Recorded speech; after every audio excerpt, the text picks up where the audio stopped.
Welcome to the Scaleup Valley podcast, where we bring the best of the best to help you scale your business from 1 million to 1 trillion. Today, we have a very special guest. Her name is Natalie Zeranska, the head of marketing communications and Horizon Z at IMI, Hydronic Engineering. Natalie, welcome to the show. Thank you so much, Mike. It's really a pleasure to have you on the show. And yes, it was good that I was able to pronunciate both the title and the name of the company in the right way. So it's a good way to start the show with the right foot. But let's get to know more about you. So I think that the audience will really enjoy to learn from you and your experience. And who is Natalie? And let us know a little bit more about IMI, Hydronic Engineering as well, please. Perfect. Okay. So to put it very, very simply, what I do and I'm very passionate about is building brand communication strategies in the B2B world. So what I love about it is doing, finding how you can make an emotional connection for customers in a more B2B world and really defining the stories that brands are going to tell about themselves.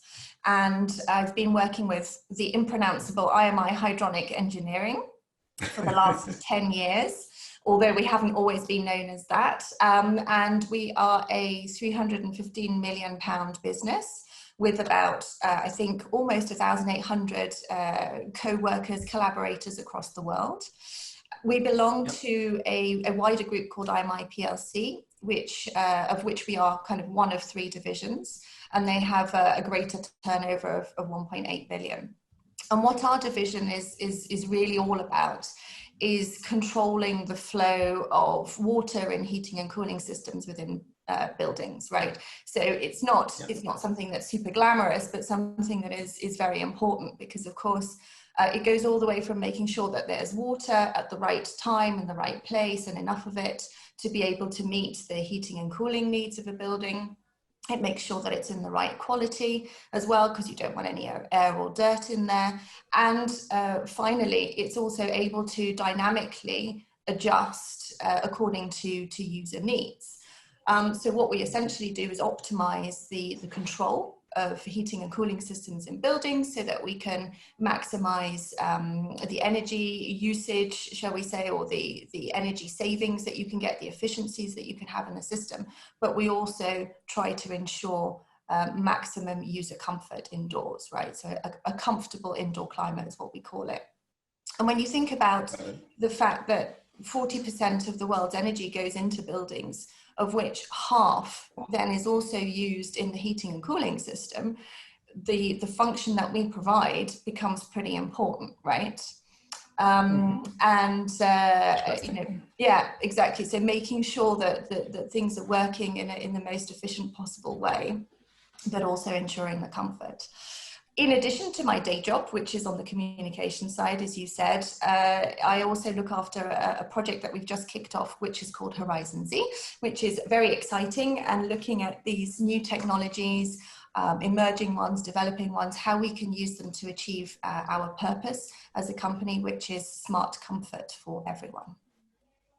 Love it, and that's great that you are starting Horizon Z, because that's also a way of rethinking the future of the industry and being part of that future. And you just explained it. Why is it important, right? Right, exactly. So that's really, really, really great. So I believe that, and we discussed this a lot on the show, that three of the critical ingredients to scale even a large corporation as IMI, and even your division that is north of 300 million pounds, as you said, and the overall group at 1.8 B plus, it's sometimes difficult to avoid to lose focus. But at the same time, if you don't open up new avenues of growth, it might also be difficult to keep scaling. Yes. So how do we find a balance in terms of radical focus when we are trying to scale a very large corporation? And second question, how the pandemic crisis might be affecting those priorities going forward? Yeah. So I think it's important, and certainly we see this as a business, it's important to keep an eye on your current customers, right? To make sure that you're serving them in the best possible way, doing all that you can. So the focus, I guess, also in the pandemic really is to make sure that we're looking after their needs. So you have the immediate priorities of the current business and current customers.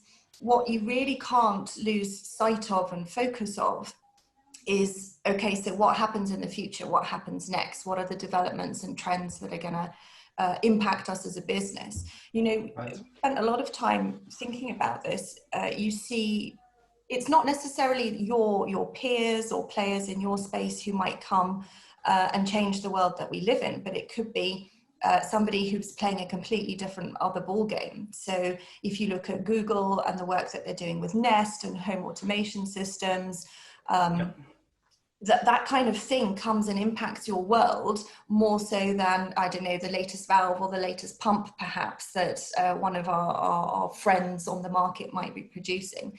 So you have to, I think you're right, you have to have that balance, which is we need to look at what we're doing now and make sure we're doing the best possible job to keep all the customers that we have now happy, but also look to the future and make sure that we have good resources, we have an interest in that, and we're taking care of doing that.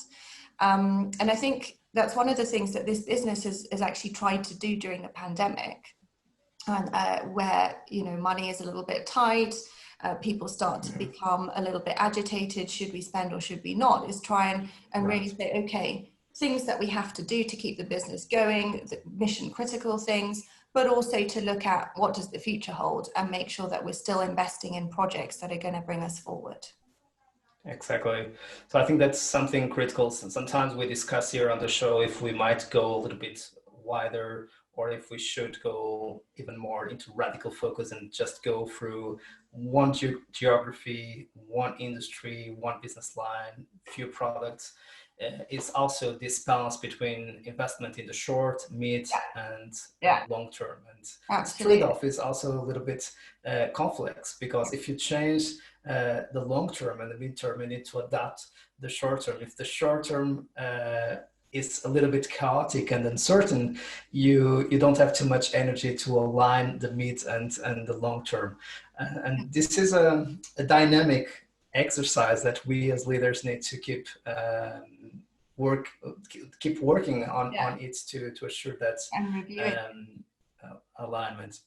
Yeah. Cool. And maybe that's the question. So for you that are very excited about thinking the long term and the future of the industry, how do you convince your stakeholders to keep aligned with this long term vision when we are in a situation like the present one? With great pain. I'm joking. I'm lucky that we have stakeholders who truly believe in doing both. And who have willingly put aside kind of resources, both in terms of people and in terms of funding, to be able to explore both at the same time. So we are almost knocking on an open door, but at the same time, what we're doing now with Horizon Z is a little bit of an experiment, right? To see how does it work? How can it work for us as a business? How can we bring value to the table? So we are in a proof of concept, if you like, phase. A bit like startups have, I think. So we consider ourselves maybe a little startup in the business, and we're trying to prove out that we can bring value and we can come up with ideas or ways of thinking. In order to convince the business, I think you have to really have strong data and a strong story that you can tell about what the future might look like. Right? So what is happening? What are others doing? Where are the market trends leading? How do we fit into that as a business? Where do we currently play? And what could it look like in the future? And where are the opportunities, essentially? And if you're able to paint that convincingly, and you have some good figures that can back it up, then that helps. And the other thing that we also pulled on, the likes of yourself, right, is talking to other people who've done this kind of stuff before. Nothing speaks, more in terms of experience that others have had and what it's brought for them. So that's been really critical to get your views, those of others, to see how their teams have worked and thrived, and what results they've been able to generate for their businesses. It's an amazing one, and we have discussed it also on the show several times, the importance of peer learning and reaching out to other peers that have been there, done that before, and exchanging experiences. And usually those people are more than happy to share with you what have been doing, and especially what they've been doing in the wrong way and they would do differently. So you can not, you will not make the same mistakes that they have done. So it's really a pleasure to share it. And moving a little bit forward for the world-class leadership, and I think this is pretty relevant for companies at your stage of growth, so large corporations that are on their way from 1 to 10B, is really to change a bit their way of work. So there is an amazing book, which is the Team of Teams, and thinking much more in a cross-functional way, having small squads, working on different avenues of the business. I think that Horizon Z is one of those squads that is focused on building that future and accomplishing your purpose. So how do you assure that you have the right people on the right seats for war times and peacetime? Yeah, that's a really good question. I'm not sure that you know, right? I don't know that you always know that you have the right people. So, for example, if you look at the Corona crisis, right? Suddenly, kind of very rational, thinking-minded people, intelligent people were battling each other in the supermarket aisles for toilet paper. Okay, so I found this incredible. You must have seen those kind of amazing example. Right? I was almost forgetting it. Yeah, but you see that. You see this Maslow's pyramid of needs, and at the bottom, appears toilet paper somewhere, and you're like, how has this happened? So I think these intelligent, rational people have suddenly turned into kind of monsters fighting for the toilet paper.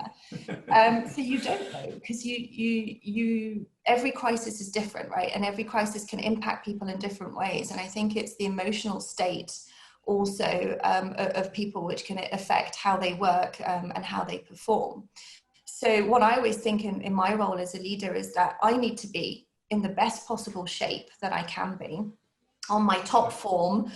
Okay, it's not all the time, I can admit my weaknesses, right? But I should try and look after myself as number one, right? And then I can look after my team. And if I do that, and if I put the effort into doing that, I find that the team that you've chosen for their skills and their competencies and their characters can perform in any environment, right? Because I have to create that environment where they're at their best. So that's how I view teams in crises. And I think you can still have people, if you create that environment where they thrive, who deliver the value that you've always expected from them. Exactly. And I think that a critical component for building high-performing teams is really trust. And as you say, having a good balance of having a positive attitude and a productive attitude about what happens. But at the same time, accepting that what is happening is not normal and it's not easy to deal with. And I think that balance is the difficult one. So when to admit, to be vulnerable, as you said, but at the same time to not be stuck in the problem and to start moving our heads and our spirits and our minds to the solution, so we can build a solution all together.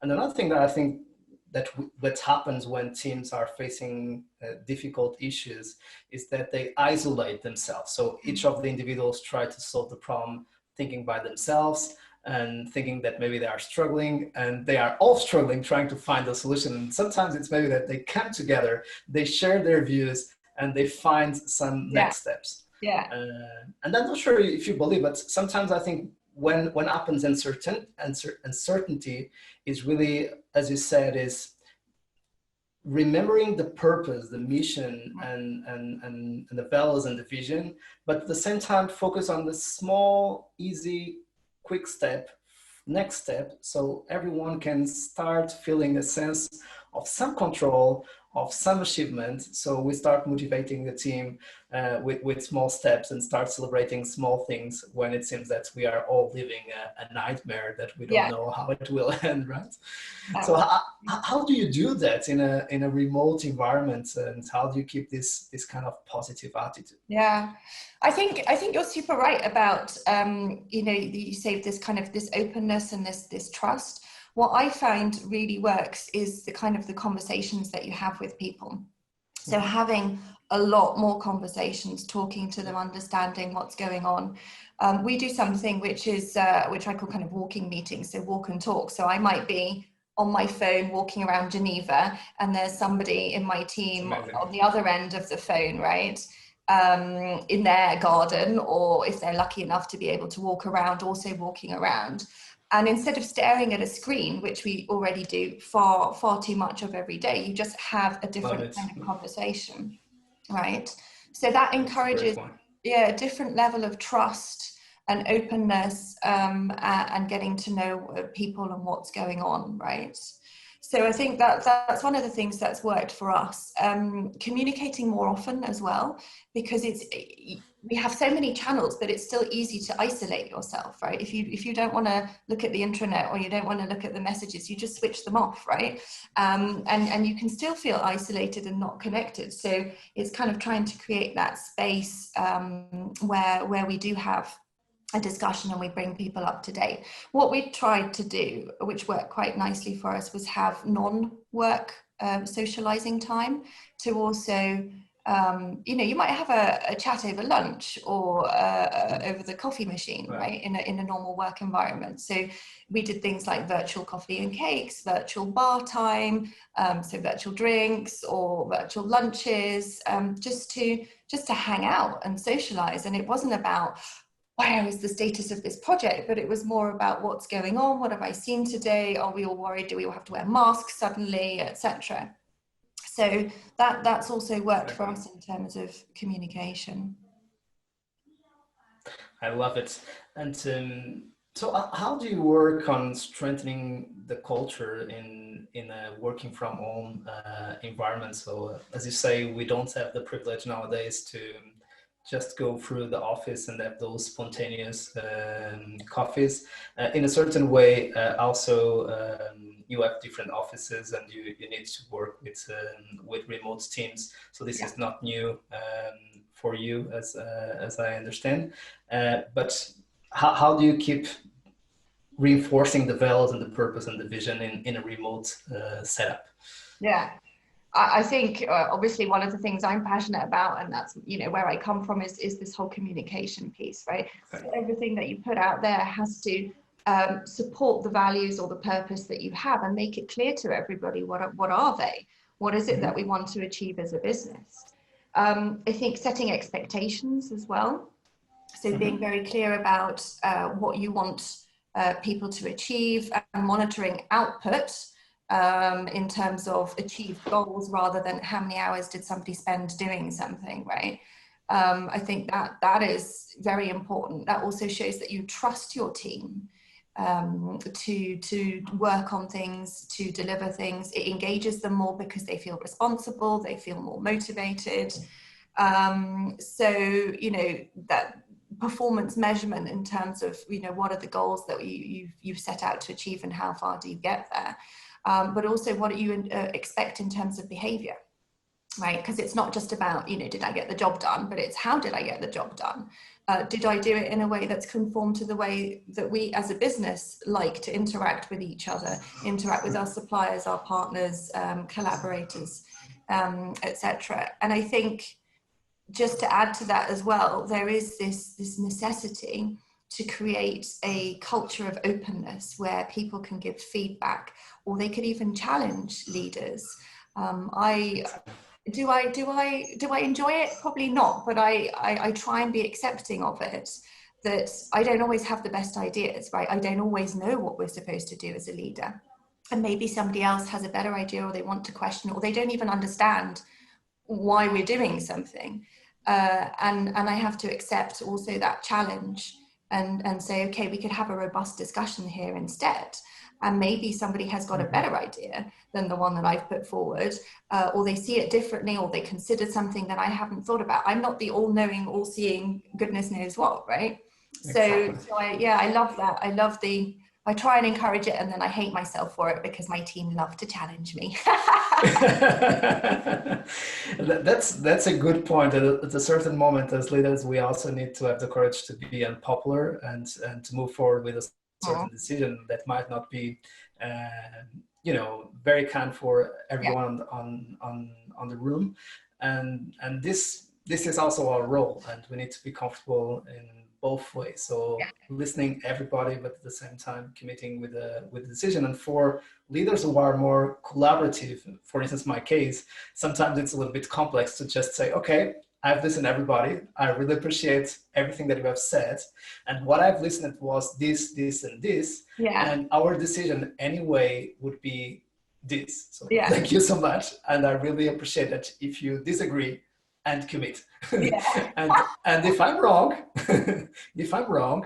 we will change the trajectory. But that's my role as a member of the team to make those kind of decisions. But this in theory, it's very easy to explain. In practice, that's another story. So and maybe that's part of the point, especially sometimes thinking about the long term and the mid-term, depending on the seniority of your team, might be a little bit more or less challenging, because it is a little bit more abstract and it relates less with the day-to-day activities of your team. And usually that's where I see a lot of leaders kind of struggling or getting frustrated because they don't feel that they can talk about the future with their teams. So part of your role today with Horizon Z, it's really to think about the future. So that's part of the role. So how do you kind of inspire them to think about the future, but in a practical, in a pragmatic way? Well, all we talk about is the future, right? So that's our mission, is to talk about the future, and we're not talking about kind of short term, 1 to 2 years, but we're talking about longer term. So we have very clear rules about ideas that we present. We have to be kind of Horizon 3 focused. And if it isn't, everyone goes, this is not Horizon 3. You allow people to do that. And I don't think that we have a problem talking about the future. In fact, we probably talk about it too much and get too excited about everything that could possibly happen. But I think it also depends on the personalities, right?